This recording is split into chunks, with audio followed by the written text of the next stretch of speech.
if you're taking a technical CV and you're updating it, some of the technical pieces are going to still be there.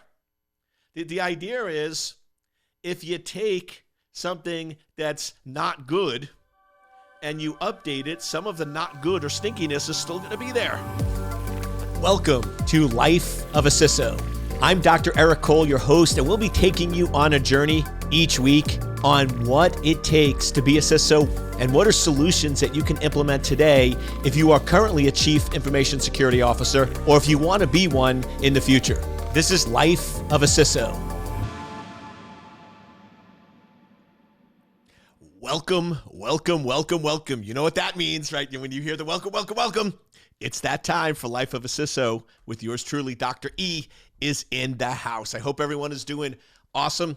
Hopefully, you know a little change, right? I've been getting comments from people going, dude, do you own anything other than a blue shirt and a dark coat? So yeah, I do. Wild shirts, right? This is why I tend to put on a simple shirt because I don't know if you guys like the wild shirts. So let me know, what should we do moving forward? This is your podcast. I'm here to share with you. You like the wild shirts? Should we keep the wild shirts going? Or should we go back to the suits, right? So post below what your preference is on that, and we'll definitely listen to you. Now, I'll warn you, this is one of my calmer shirts, right? So I tend to like to have wild shirts. One of my favorite examples is I was in Vegas heading to a keynote, and I had this really wild, I don't know if you know Robert Graham, his shirts. Right, look them up. They tend to be a little wild and stuff. So I have this really awesome, like crazy wild Robert Graham shirt with skulls on it and all this is cool stuff. And I'm going, as you know, Vegas is a long walk, so I'm going to the event and I'm FaceTiming my EA, and she has this weird look on her face, and she's like, "Turn around." I'm like, "What?" She's like, "You are not getting on stage with that shirt." I'm like, "It's an awesome shirt." She's like, "No, it's not. Go back," right? So I tend to do very good on cybersecurity, maybe not so much on the fashion side. So I like having some crazy wild shirts. So I figured I'd mix it up today for you. So how are you doing? Well, what I like to do is talk about something that we really haven't talked about that is sort of obvious, but I'm realizing as I'm coaching this week that it wasn't really that obvious, and it's this. We talk a lot about targets. And I know recently I did one on 6-month targets that you then break down to monthly, weekly, daily targets, right? And we talk about goals, right? 1-year goals, 5-year goals. One of the things I'm playing with now, I'm not going to teach you yet because I experiment on me first. So I try things out. 90% of them don't work, so I don't teach them to you. And the 10% that do, I give them to you. So what I'm actually playing with now is even, you ready for this crazy stuff? 90-year goals. Now, when I initially thought of that, most people like, Eric, you're probably not going to live to 90. First of all, who knows? With medical discoveries and everything else, you never know. But that's irrelevant.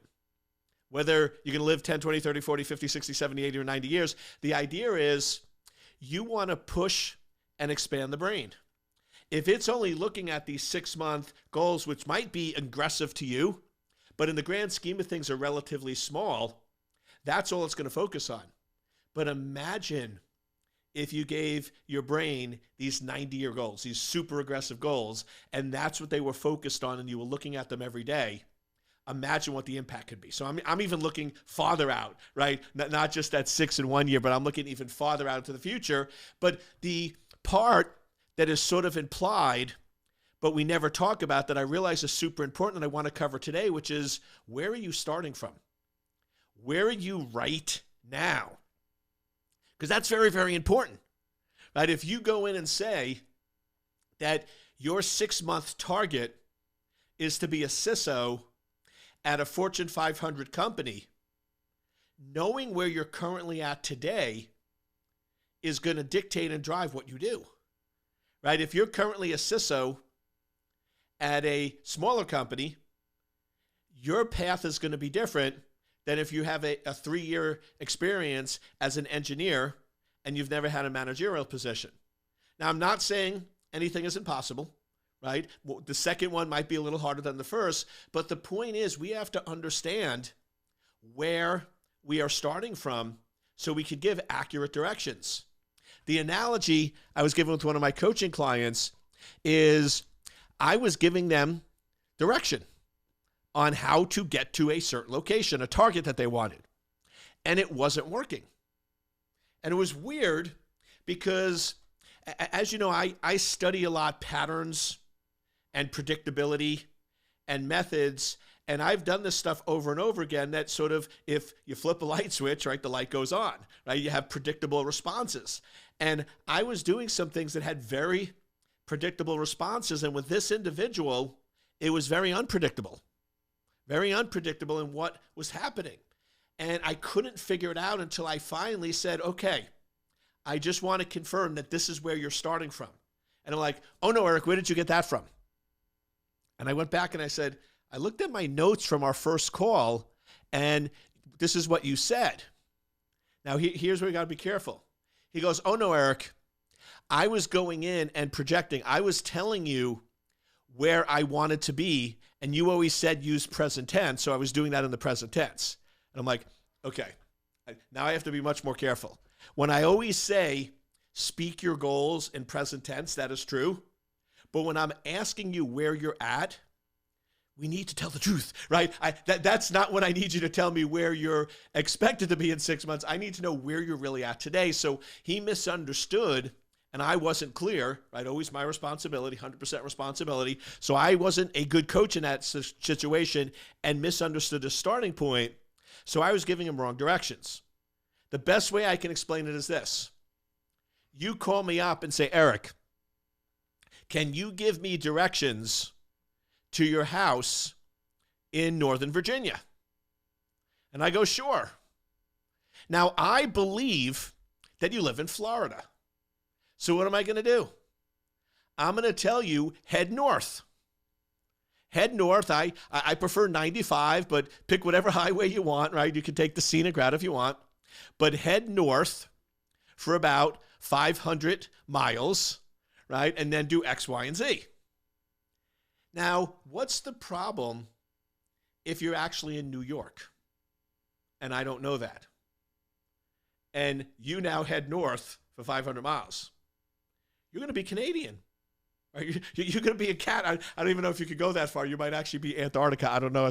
No, Antarctica's the other way. I don't know. Maybe you'd be up with Santa Claus or something out in the North Pole. But the point is, you're not going to get to Northern Virginia if your starting point is off. If I think you're south of me and you're really north of me, my directions are going to be inaccurate. So I want you to spend a little time. You have your 6-month goals. If you didn't, go back and listen. I think it was 2 or 3 episodes ago. But now I want you to get very clear on where are you actually at today? Where are you currently in terms of getting to where you want to be? Are you currently a CISO? Yes or no? Do you currently have an updated resume or CV? Is the CV vetted and validated? Which means if I take that CV and I apply to 10 jobs, will I get 8 callbacks? That's a validated CV. That means you've tested, you've adjusted, you've adapted, and it's a solid CV. If you just have a CV that you've never ever used, you've never ever tested or validated, then that's a completely different spot. Because I'll tell you right now, the probability that you writing a world-class CV the first time is probably not going to happen. You're going to write this great CV. It's going to be a lot more technical than you think if this is your first time applying for a CISO job. And you're going to put it out there, and you're going to get frustrated because you're going to get 0 to 1 callbacks when you apply to 10 or 15 jobs. And then you got to be super careful because then you're going to get the path with, is the state a lot of my clients come to, where they then start forming the opinion they're not CISO material or they don't have relevant experience. And in reality, the CV is not accurate and is not correct in terms of their experience. So therefore, they're not getting the interviews that they need. So getting very clear on where you're currently at is going to dictate the steps that you need to take to get to that next level. So let's just sort of lay out each of these different steps. If you're currently not a CISO, which based on surveys and talking with a lot of you, I would say at least 70% of the folks that listen to my Life of a CISO podcast are folks that want to become a CISO but are not currently a CISO. So if that's you, great. Now, I'm going to give the full path, so you might jump into a different spot. So if you're somebody who's already interviewed and have a validated CV, then you start later in the process. But I'll give you the entire process, and then you can determine where you're currently at and where you need to jump in. First and foremost, if you're going to get a job as a CISO, most likely you're going to need to have an updated CV. Now, be super careful. This is not your typical resume or CV. This is not your technical CV. What you use to get your technical positions is not going to get you a CISO position. A CISO is different than a security engineer.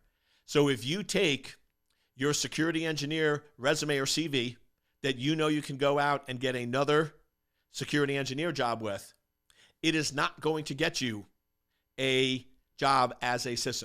You're going to have to potentially update it or rewrite it. Now, this advice is going to seem a little harsh, but having done this a while, here's my best advice. Start from scratch. Because here's the issue. If you're taking a technical CV and you're updating it, some of the technical pieces are going to still be there. The idea is, if you take something that's not good and you update it, some of the not good or stinkiness is still going to be there, right? You're not going to be able to remove it. So really, your best bet is to start from scratch. Now, people always go, but Eric, how do you do that? One of my favorite tricks is this. I want you to create a fictitious character. This fictitious character that you're creating is a top-notch CISO. This entity is the ideal candidate for a CISO position. And I want you to research. So I want you to research out on the internet, Google, LinkedIn, all those areas. I want you to look at people that are CISOs, look at their experience, look at the skill set, look at everything I've covered in my 100-plus episodes of Life of a CISO. And I sort of want you to start building what are the core skills that a CISO would need, and what does this ideal CV look like? And I want you to create the CV.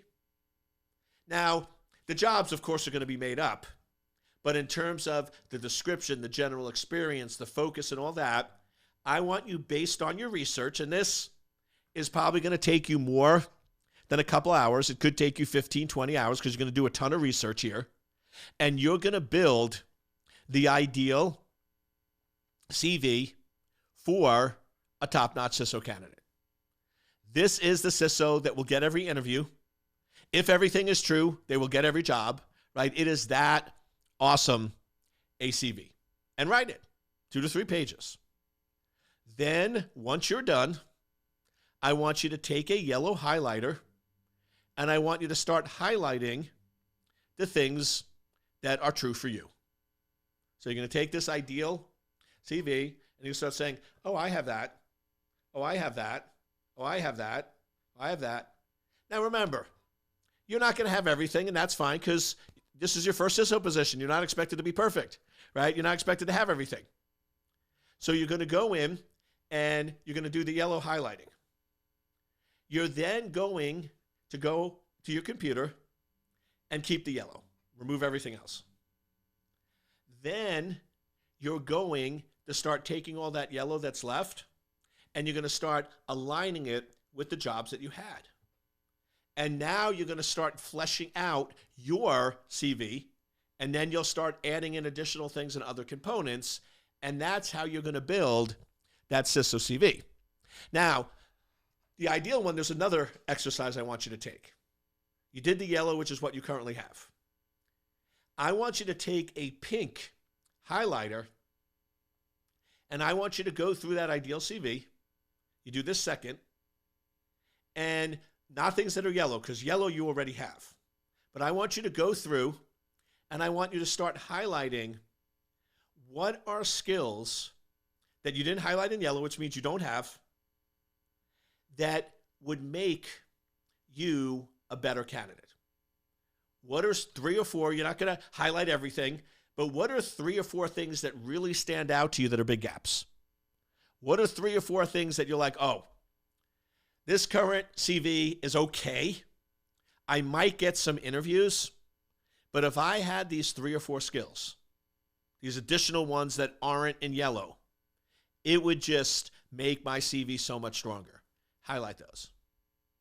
Then I want you to put together a plan for those 3 or 4 things that you highlighted in pink to actually get them over the next 6 months. So now we're doing a 2-part. You have the current reality, your current CV, your current experience. You never want to lie or make up stuff that's not true. So you have that current reality, and you're going to start putting it out and applying for jobs. But Eric, I'm not ready to switch jobs. I'm not ready to take a CISO position. Great. Do it anyway. We're not trying to get a job. What I'm trying to do is get your CV battle ready. So when you are ready to look for a job, it's good. Because if you wait to test your CV when you're ready to look for a job, it's going to take 3 months to get it battle tested, because you're going to put it out there, you're going to apply to 15 positions and get no response, which basically means your CV didn't catch their attention. Your CV was too technical and didn't align with what they wanted. So you're going to rework it. Typically that takes 3 to 4 months. So wouldn't you rather do that and get your CV ready, where you know, because you've tested it, that when you're ready to look for a job and you put that CV out, for every 10 to 15 jobs you apply for, you'll get 8 to 10 callbacks. Wouldn't that be cool to be in? So why not do that? Why not get ready for battle before you go to battle? Now, the question I always get is, but Eric, what if I get an offer? What if when I'm testing my CV and I'm not intending to take the job, I actually get a job offer? Let me ask you a question. If your goal was in 9 months to be a CISO, making $500K a year, and you're testing your CV, and in 2 months you get that offer, are you really going to be upset? Are you going to cry and be like, Eric, I hate you for making me do this exercise. You are evil. No. You really have one of 2 options. Option 1, if you're really not ready, why can't you just say no? You're not going to burn any bridges, because let's face it, in 9 months, that company would have filled that position. In 9 months, that company is going to already have moved on. That position is not going to be available in 9 months. So telling the company, listen, I really appreciate the offer, but I'm just not at that level to do this, isn't going to, no negative, no harm, no foul. So there's really not a bad here. Or you take the job. Now, funniest story ever. I had somebody that said, Eric, I'm not ready for 9 months. I'm like, I don't care. We need to do the step 1. We need to get you your CV battle tested. So they listen to me, and they end up getting this offer for $500K, and they turn it down. They're like, I'm just not ready, right? They had some personal things, they had some other stuff going back. The company thought they were playing hard to get, so they come back and they're like, $550. And they're like, no, you don't understand. I'm not ready to take the job. $600. No, you don't understand, right? I'm just not ready to take the job. When all was said and done, they offered the position at $700K and allowed them to start 4 months later. So they sort of split the difference, because they said, listen, I know the salary is great, but I have some personal things. So they're like, well, you commit to start in 4 months. And they said, absolutely. So imagine that. You're not even looking for a job. In 9 months, you want a job around $500K, and you already have an offer, and you don't have to start for 4 months.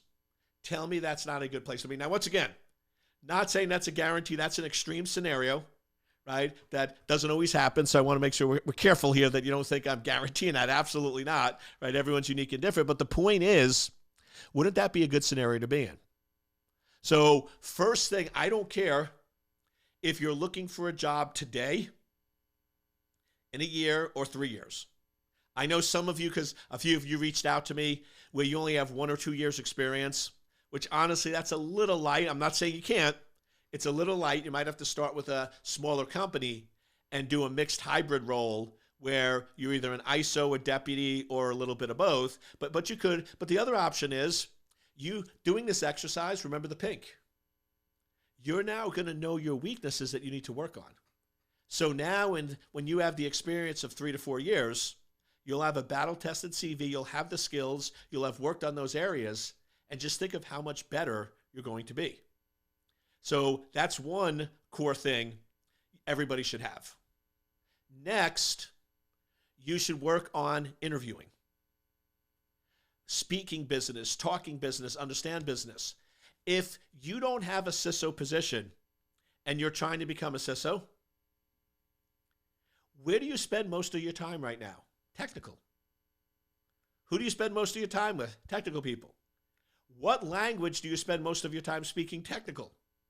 So if you're basically surrounded by technical people speaking technical language in a technical environment, how good are you going to be at talking business when you're in a stressful scenario? Not very good. And that's where most folks fail. And this is even for existing CISOs. If you're an existing CISO and you're crushing it and knocking it out of the park, my guess is you're probably not listening to this, but if you are, awesome. We always improvement, right? But most of the folks that are existing CISOs that are listening to this are struggling. They're like, Eric, I'm not getting invited to the board meetings. I'm not meeting with the executives. They don't want to spend time with me. You know the reason? You're speaking too much technical. You are not business-minded enough. So when you go in to speak to them, you're speaking a foreign language. They have no idea what you're saying. They don't feel comfortable. They don't like it, so they don't want to meet with you. So same scenario. So I know I'm using folks that are looking, but I just want you to see that even if you're an existing CISO, don't check out on me. Don't say, oh, this episode is not for me. No, it absolutely is. Just adapt and adjust. And it always applies. So you need to spend time meeting with business folks, getting comfortable with business language, reading business books, reading a chapter or two every night. Now, I know I've told you you need to read every day. And I keep adapting as I learn more. So if you remember, if you listened a year or two ago, I would say read a book a week, right? Read one book a week or 3 to 4 books a month. Then recently I changed it where I still want you to read a book a week, but I want you to read the same book 2 or 3 times. So now in a month, you might have read the same book, right, 2, 3, or 4 times, but just think of how much stronger it is. Remember, reading a book is not like fiction. When you read fiction, it's for entertainment. You might or might not remember it, but it's basically to entertain you for a short period of time. Same thing with TV. The main reason for watching TV is entertainment. So you typically aren't going to watch the same thing over and over again because you're entertained. You're not trying to learn. But when you're reading nonfiction, business, and self-help, you're not reading for entertainment. You're reading for growth and learning. And typically when you read something once, it's not going to lock in. So you want to read it multiple times. The next thing, and this is new, that I want you to do is every day you read, when you're done reading, I want you to go in and say, what is a significant takeaway? What is something that I learned that if I actually apply to my life as a CISO will be impactful? Now you might say, but Eric, I read, but I didn't get that. Keep reading.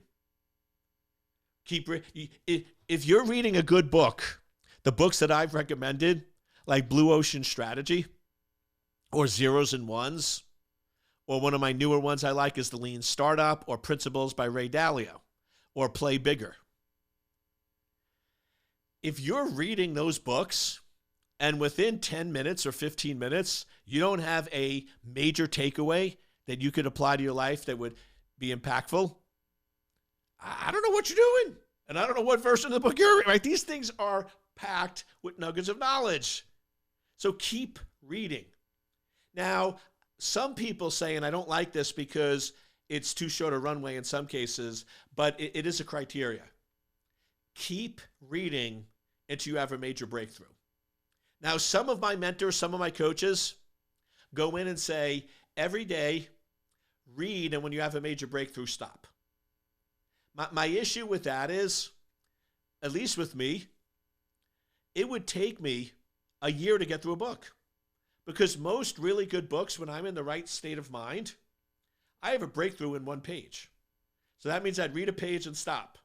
And then tomorrow I'd read another page. Right? I'd never get through the book. And I like reading a lot more. So to me, you must get a breakthrough. And if you don't, keep reading. But you might get multiple breakthroughs. But then I want you to take those breakthroughs and I want you to share it with somebody. With me, what I love doing is, my son is 22. He's an entrepreneur. He just graduated with his business degree.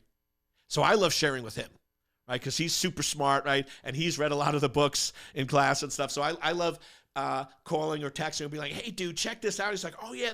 And so I share with him. I also sometimes share on social or share with others. Now you might go, Eric, my kids are younger. Hey, it's never too young to start. Right now, if they're 6 months old, maybe a little young, but if they're 4 or 5 years old, just start sharing some of the general techniques at a high level. Or start compounding time. I told you, if you go back, I haven't talked about it in a while, but remember my video challenge, where world-class CISOs basically put out content every day, twice a day. So what if you read for 30 minutes in the morning, and what you read becomes that 5-minute video for the AM. And then you read in the afternoon, another 30 minutes, and that becomes the PM video. Now, you're reading, you're learning, you're applying. See how now you're compounding time by doing multiple things together. And then ultimately, the last part is you need to be very good at briefing at a high level strategies. Briefing at a strategic level. So really, the 3 core skills are, you need to have a battle-tested CV. You need to understand and speak business for interviewing. And you need to be able to give high-level strategic presentations. And that was also a previous one that I covered. So where are you at? Where are you currently at today? And which of those 3 areas do you need to start with? Which area do you need to improve? Because remember, if you're not improving and growing, you're not making forward progress. So it's great to have targets. It's great to have goals. It's great to have 6-month areas you're focusing on. But it's important to step back and say where you are today, where are the biggest gaps or obstacles, and then focus on overcoming those obstacles.